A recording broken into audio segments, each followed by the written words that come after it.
में जब कहा जाता है कि नर ऐसी करने करे जो नर से श्री नारायण बन, या नारी ऐसी करने करे जो नारी से श्री लक्ष्मी बन जाए। करने का अर्थ है कर्मों से, कि मानो आत्मा एक कर्म क्षेत्र पर है तो ऐसे कर्म करो कि जिस कर्मों के द्वारा हमें लक्ष्मी नारायण या देवी देवता पद की प्राप्ति हो जाए।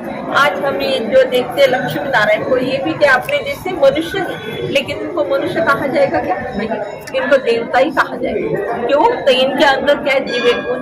और आज के संसार से मानव आत्मा के जीवन में और दिव्य गुण नहीं है, तो वही दिव्य गुण हमारे जीवन में कैसे आ जाए? तो स्वयं परमात्मा शिव इस धरती पर अवतरित होकर मनुष्य आत्मा को जो राज्यों के माध्यम से ज्ञान दे रहा है, जिस ज्ञान के द्वारा, ईश्वरीय ज्ञान के द्वारा मनुष्य आत्मा के जीवन में वो दैवी गुण आ जाए, तो ईश्वर ने जो दिया हुआ जो ज्ञान है आगे आगे किसी हम मनुष्य आत्मा भले बहुत सारा और ज्ञान तो है, कई ऐसे भी इस संसार में डॉक्टर भी गए, इंजीनियर है, वकील है, कई है, लेकिन आज इस संसार में ऐसा कोई भी स्कूल या कॉलेज नहीं है कि जहाँ मनुष्य आत्मा मनुष्य से देवता बन जाए। कहाँ पे भी है ना, अपने भारत में भी नहीं, विदेशों में भी नहीं, कि जहाँ जिस कॉलेज में पढ़ने से मनुष्य को देवता पद की डिग्री मिल जाए, ऐसा कहाँ पे भी नहीं। तो यहाँ दिखाया जब हम चाहते हैं, हमें मन की शांति चाहिए, तो उसके लिए बताए मन की शांति जब हम चाहना तो रखते हैं, लेकिन उसको बाहर ढूंढ रहे हैं, तो बाहर ढूंढने से वो मन की शांति प्राप्त नहीं होने वाली। उसके लिए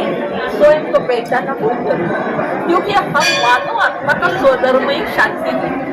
अगर हम अपने आप को खोजेंगे तो जरूर हमें जो आत्मिक शांति, आत्मिक सुख की प्राप्ति हो जाएगी। यहाँ बताया कि दो इंसान जो दिखाए, इसमें दिखाए जो चेतन शक्ति आत्मा है, जिसको जीवात्मा कहा जाता है, इसमें वो आत्मा न होने से उसको भूतात्मा कहा जाता है। लेकिन आज इंसान बचपन से लेकर जितना भी बड़ा हो जाए, लेकिन आज तक हमें ये पता नहीं कि हम कौन हैं।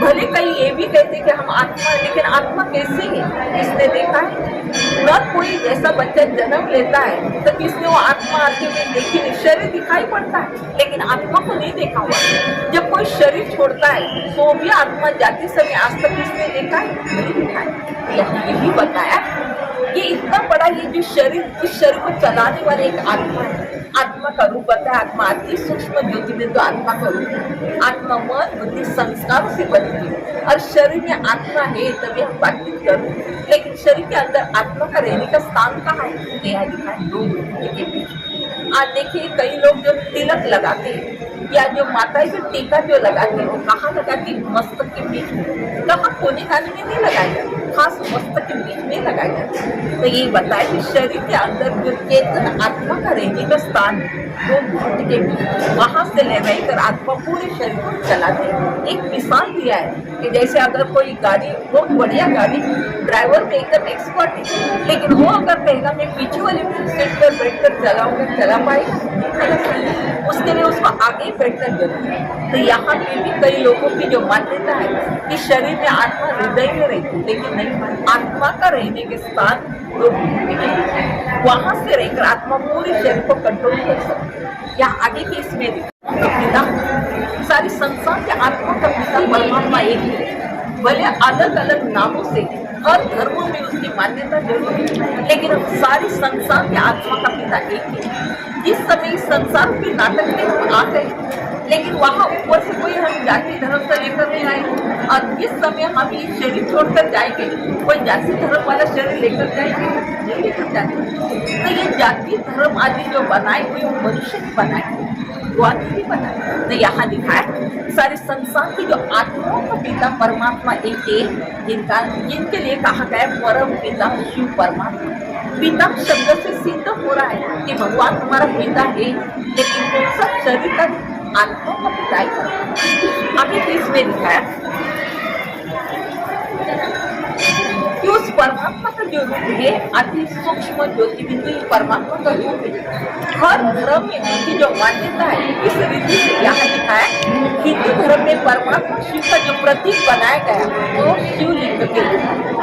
जहाँ भी शिव के जो मंदिर होते निराकार परमात्मा का पूजा के लिए जो प्रतीक बनाया गया है शिवलिंग के रूप में बनाया है। तो यहाँ जैसा जैसा उन्होंने कार्य किया वैसा वैसा उनको नाम दिया गया है। यहाँ दिखाया कि अमरनाथ पर जाएंगे 12 ज्योतिर्लिंग की जो मान्यता हिंदू धर्म में, तो वहाँ जिस भी स्थान पर आप जाएंगे वहाँ शिवलिंग ही दिखाई पड़ेगा, लेकिन सिर्फ जैसा कार्य ईश्वर का उसके अनुसार नाम दिया। अमरनाथ माना परमात्मा इस धरती पर आकर मानव आत्मा को अमरनाथ अमर बनने की कथा सुनाई। यहाँ दिखाएगा विश्वनाथ, सारे विश्व का नाथ परमात्मा शिव एक ही।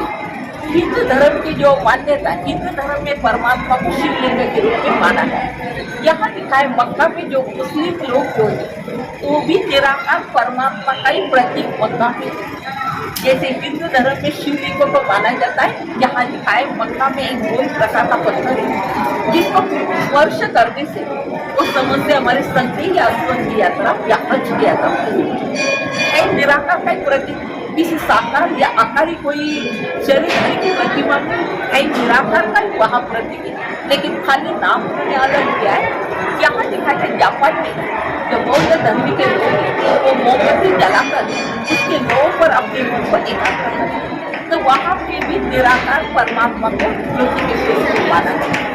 यहाँ दिखाई कि गुरु नानक जी ने भी यही कहा कि सबका मालिक एक, ये नहीं कहा कि सबका मालिक 2-3 नहीं कहा, लेकिन सबका मालिक एक ही यही कहा।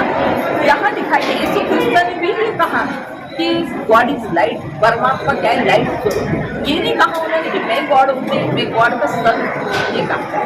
तो यह सभी धर्म के आत्माओं का पिता परमात्मा शिव एक, हर एक ने उसका अलग अलग नाम है। कोई भगवान, कोई परमात्मा, कोई अल्लाह कह रहा है, कोई अपने से गॉड फादर कह रहा है, लेकिन है सभी धर्म के आत्मा का पिता परमात्मा एक ही। तो मनाते हैं, लेकिन जब तक हमें शिव और शंकर के अंतर क्या है अगर यही पता नहीं चलेगा, भले व्रत कर रहे, पूजा भी कर रहे, जागृत भी कर रहे, लेकिन प्राप्तियों से वंचित रहे। यहाँ दिखाया कि दोनों प्रतिमा में आपको अंतर दिखाई पड़ रहा है, अंतर तो जरूर है। शंकर जी को हमेशा आप देखेंगे ध्यानस्थ दिखाई, उनके कोई भी मूर्ति हो प्रतिमा हो आप देखेंगे हमेशा ध्यानस्थ दिखाई। जब शंकर जी जिनका ध्यान कर रहे उनसे ऊंचा और कोई शक्ति जरूर है, ये दोनों में अंतर यही दिखाया। अगर बाप और बच्चा डुप्लीकेट कॉपी दिखने में एकदम डुप्लीकेट कॉपी, लेकिन ये नहीं कहा जाएगा कि बच्चों का बाप और बाप को बच्चा, कहा जाएगा कि नहीं इतना कह सकते बच्चा बहु उसके पिता के जैसा, ये कहा जाएगा। दोनों में यही अंतर दिखाया, परमात्मा शिव जो है और सारे संसार का रचिता है और शंकर की उनकी रचना है, एक है रचिता और एक है रचना। ना अंतर ये भी जो ध्यान करते हैं निराकार परमात्मा का ही ध्यान करते हैं। इनों को भी जो शक्तियाँ प्राप्त होती वो भी उस शिव से निराकार शिव का ही ध्यान कर रहे, निराकार परमात्मा के द्वारा ही शक्तियों की प्राप्ति होती। तो यहाँ दिखाया हमेशा जो शंकर जी को ध्यानस्थ दिखाया गया है वो भी शिव का ही ध्यान कर। यहाँ अब हम देखेंगे कभी भी ये नहीं कहा जाता है शंकर रात्रि, कभी कहा जाता है नहीं कहा जाता, शंकर पुराण कहा जाता है नहीं कहा जाता, हम शिव पुराण कहा जाता है, शिवरात्रि कहा जाता है, शिव लीलावृत कहा जाता है, शंकर लीलावृत नहीं कहा जाता। तो लीलाई जो है वो परमात्मा कलयुग का अंत का समय जब आता है तब परमात्मा इस धरती पर आकर वो ज्ञान का सागर मानव आत्मा का कल्याण करने के लिए वो जो मानव को ज्ञान देता है, इस ज्ञान के द्वारा मनुष्य आत्मा के अंदर जो ये 5 एक भूत के समान को सता है, काम, क्रोध, लोभ, वो अहंकार। कोई भी आप देखना कोई क्रोध करता है उसको पूछो आप क्रोध करना चाहते हैं, वो 10 मिनट के बाद यही कहेगा कि नहीं मैं करना नहीं चाहता हूँ, लेकिन हो जाता है। तो करना नहीं चाहते कोई भी, हर एक संसार की आत्मा है ये 5 विकारों की वशीभूत हो गई उसके आगे, और इस 5 विकारों के वशीभूत होने के कारण उनसे बुरे कर्म भी हो रहे हैं। लेकिन जो ज्ञान सागर परमात्मा इस धरती पर अवतरित होते तो उनके ईश्वरी ज्ञान के द्वारा जितना हम धारण करते, जितना ईश्वर के साथ हम अपने मन बुद्धि जोड़ेंगे, तो हमारे अंदर के ये विकार जो मनुष्य को दुखी और शांत करेगा, ये विकार भी खत्म हो जाएगा। तो इसलिए आज के दिन आज जो उपवास का अर्थ है कि उस परमात्मा को पहचान कर, क्योंकि परमात्मा आत्मा का उसको पहचान कर उससे अपने मन बुद्धि जोड़ेंगे तो उसके द्वारा हमें वो आत्मा हो सकती है, उसके द्वारा हमें ईश्वरी गुणों की प्राप्ति होगी और हमारे अंदर के लिए बुराइयाँ ये विकार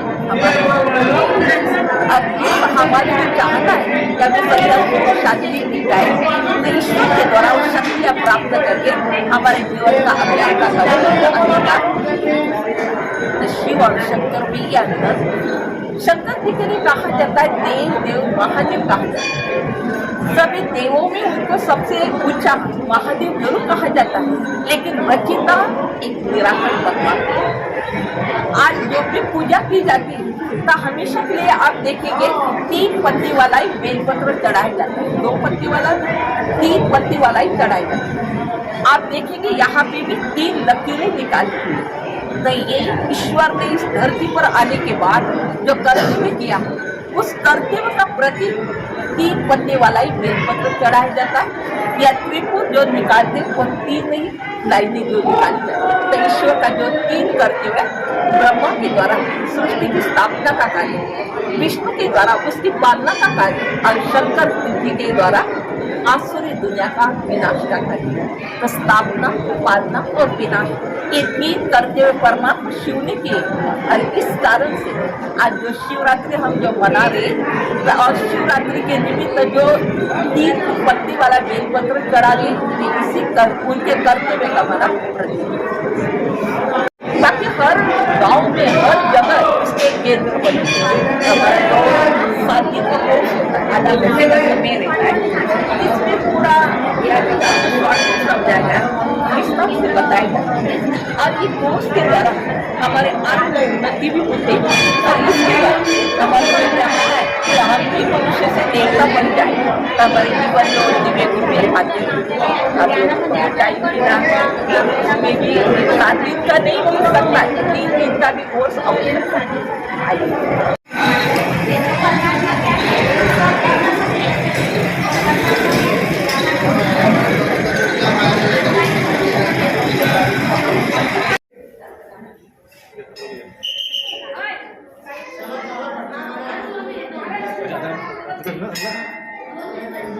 Pintar.